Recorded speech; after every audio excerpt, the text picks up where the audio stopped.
Morning, everyone. We're going to Louisville.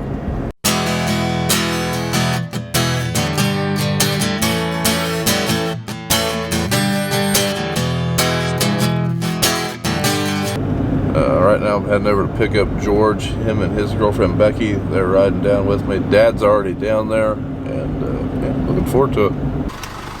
I really need to pee, but it's too cold. We're at the big show, come on!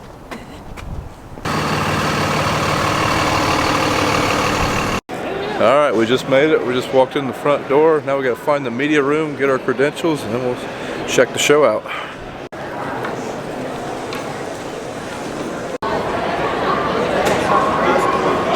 Yeah.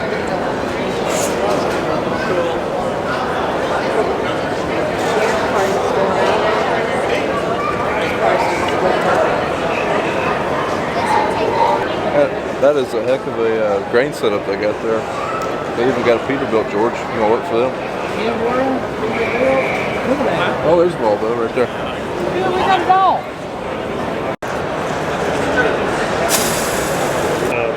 Shit, I can't think of the name of it. Why did I tell you the name of that thing? You didn't tell me. Yeah, I did. What did you say the name of it? This is the problem about walking around the farm show with Dad.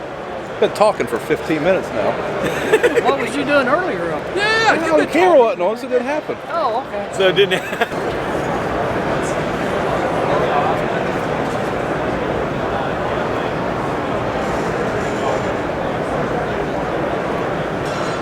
Yeah, that is something I'd be interested in trying out.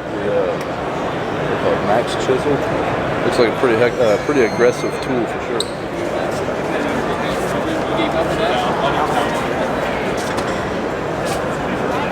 Alright guys, I'm here with Rob from Lakota, and he was just showing me this product. It's kind of an interesting thing I haven't seen before, except on a combine. I don't know why it hasn't been thought of before. So. Yeah, so right here we got single point hydraulic hits for the tractors. We got a couple different ways to mount them. We can mount right onto the quick hitch, or we can mount right between your 2-point arms if you don't have a quick hitch on your tractor. And then we also have a couple options for 4-wheel drive tractors without 3-point. Mounting right onto the frame. So we have different size of blocks. We got a 3-port SCV block, we got 2 ports, and we got a single port here too. So if you got 5 SCVs on your planner, you can go with a 3-port and a 2-port and hook that up single point. And these blocks are connected under pressure, so if the hired man or whoever put a little too much pressure in the hoses when he was unhooking it, it's not a problem. So yeah, it's pretty awesome. Like I say, I don't know why it hasn't been thought of before. I mean, we've had them on combines for how long? Yeah, we've been working on this past couple of years, and we got it nailed down now. So ready to sell. And if people were interested in this, would they? You guys go through the wholesale, or how do you buy direct from factory? We're the manufacturer, Lakota. We sell all of our products through John Deere, Case, AGCO dealers. So contact your local dealer, and they can get you prices. All right, or give us a call for any technical questions. All right, well, I appreciate it. Yeah, you bet. Nice meeting you. What's your call?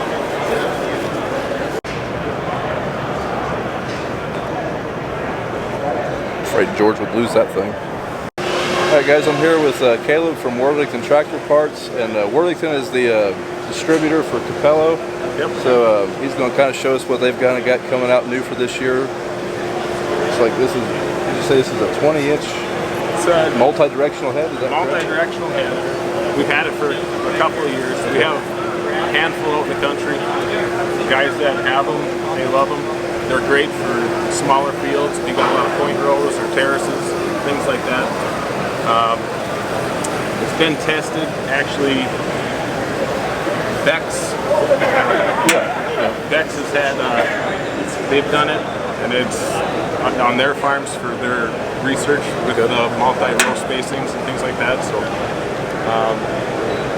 it's a great performer. Do they seem to perform okay in 30-inch corn as well? Or? Yep. Okay. Yep. With 30-inch corn, we recommend going at an angle the rows. Yeah. So you go at about 45-degree angle, you get good consistent feeding. The chop quality stays the same. So. If you watch the channel, you maybe notice that we have a Capella head also. We have a folding 12-row 30-inch head. Do they make the multi-directional head in a folder, or is it just a rigid head? Just a rigid head. Okay. Comes in 3 different sizes. So. What is this, a 20-foot head here? Yep.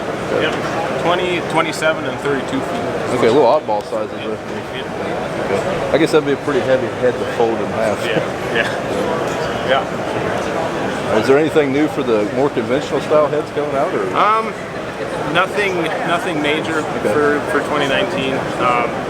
For the next couple of years, you'll see some new things coming though. Sweet. There's some research down the pipe for us. One question I always get is how can people find a Capella head? I mean, to be honest with you, we bought our head used from Ohio Ag Equipment, so really I've never bought a head, or my dad hasn't either, through a dealer. So how would someone find the dealer closest to them? Actually, if you go to CapelloUSA.com, there's a section on our website for a dealer locator. Okay. It's being updated as we speak. But if you go there, you can find your location, find your nearest dealer from there. Otherwise, if you have questions, you can always reach out to us. Just give us a ring and we can guide you where you need to go. All right. I appreciate it. All right. Thank you. Shiny.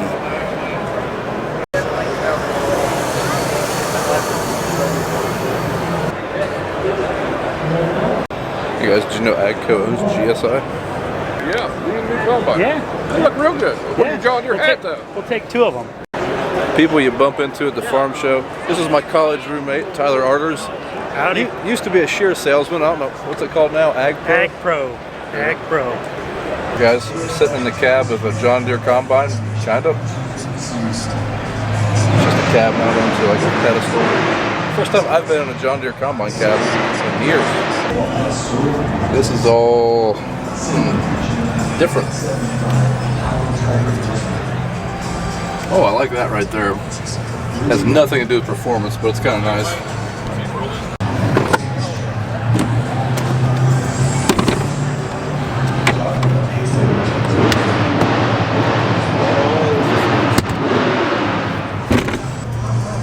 USB ports, it looks like.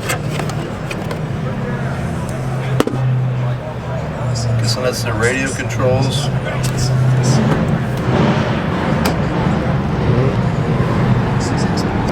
Oh, it's different. Have to run one to really know what I think of it. Which, you know, that could be said for all equipment. So it's the first time I've been in a John Deere cab in a long time.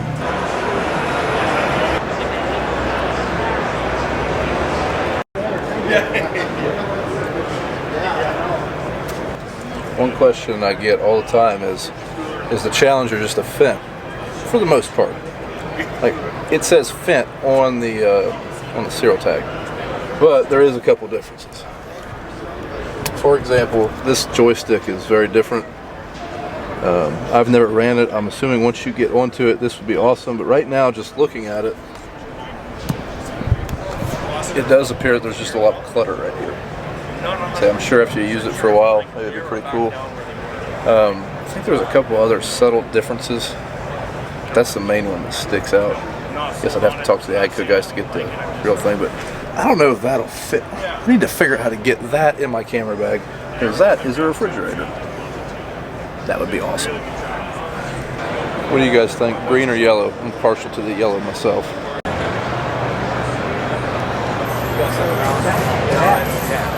And they're raw.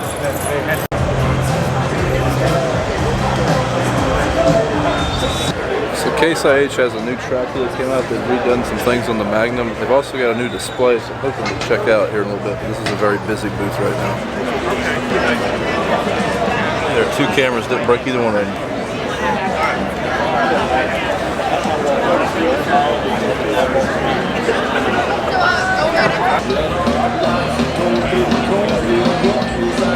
We'll have to come back to this place when it's a little less busy.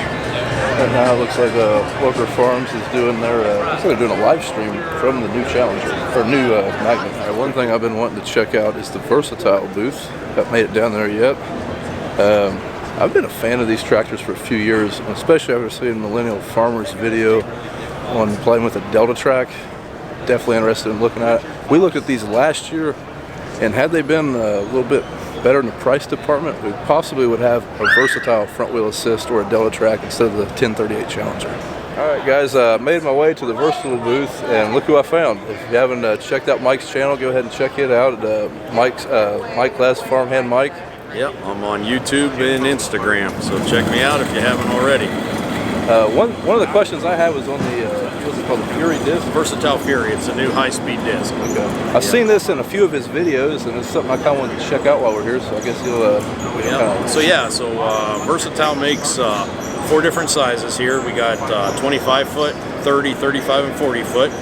You can get these in several different blade options. We got a 20-inch blade all the way up to a 26-inch blade. And then we also have different finishing attachments on the back here. You get the rubber roller you see here. You can get a cage roller, and we also have like a spring roller on the back. So ideally, when you get these out in the field, this is a tool. It's going to chew up your residue, bury it. Ideally 3 to 5 inches deep, and run these around 8 to 12 mile an hour. Okay, so I'm guessing, I mean, obviously it's not going to be ridging as much, but that's where the, is that where the teeth come in to help with that, or like the different way the colors are fluted? This will leave a nice smooth finish, and speed helps a lot of that. It throws up a lot of dirt as you're doing it, and then the other gang comes back, turns it the other way, and then finishing attachment will just kind of pack it down and help level it off. What kind of horsepower requirements with this? I mean, I'm guessing this is going to pull a lot harder than my 30-foot Turbo Max. Yes, it is, and speed is one of the reasons why. It's pretty aggressive blades here, so you're going to want a lot of power. I mean, you get up into the big ones, you're going to want 600 horsepower. The big thing is, you can pull these 8 mile an hour. It's when you want to go, get up in that 10. Yeah. It takes a lot more power. So, you're probably looking on the small ones, 300 horsepower to the big one all the way up to 600 horsepower. Okay. Yep. Is this a one-pass tool, or is this something you'd still want to come back to? It is. Yeah, there's a lot of guys that will plant right into this. Some of the other guys we talked to, because this is pretty new for this country. I mean, I think this is European-based. Okay. You see it originally. So a lot of the guys in the Corn Belt area, this is something they got to try first, and they like it. And from what I hear, a lot of guys are going to run this in the fall, and then they said they'll come back in the spring and try it again. Mellowed out. Yes, yeah. But now a guy up by you that got one there, he was running it all over his corn ground, and he's going to he's going to plant beans into it next spring without touching it. Okay. So what he does this fall, he wants to plant right into that next year.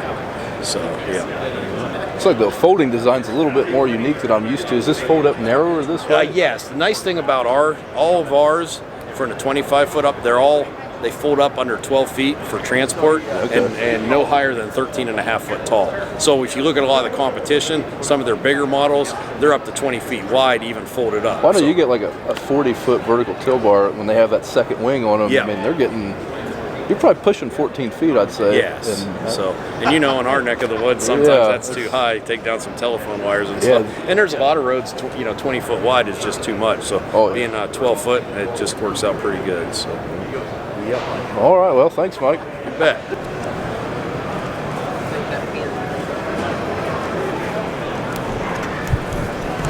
It's hard to deny it. Those are very attractive looking tractors.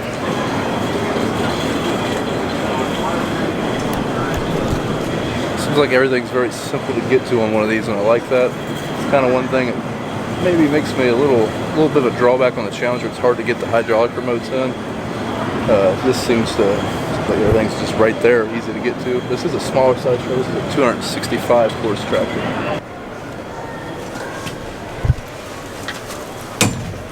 This cab is huge. I mean, this is the biggest cab I've ever sat in. It's got to be the biggest in the industry, I would imagine. It's like everything's color coded on the remotes. 6 remotes. PTO. I'd like to see how this display works. I don't know if they have like a demo unit like that case one or not. Looks like just a regular power shift. I can't really tell on the visibility. It's got the side shields raised up. I kind of like how those raise up instead of having to lift that big hood. Seems like a really nice tractor. There's not very many of these around in southern Ohio, but I would love to try one sometime.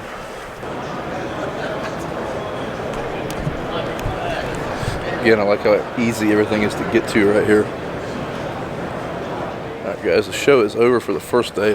I did not make it far at all. Maybe a quarter of it. They keep most of the big equipment in the south wing. That's where I was at today. Still got a few people to talk to over there tomorrow, and then I've got a lot of places to look at in the north and west, and I think there's an east wing. So got a lot more coming tomorrow.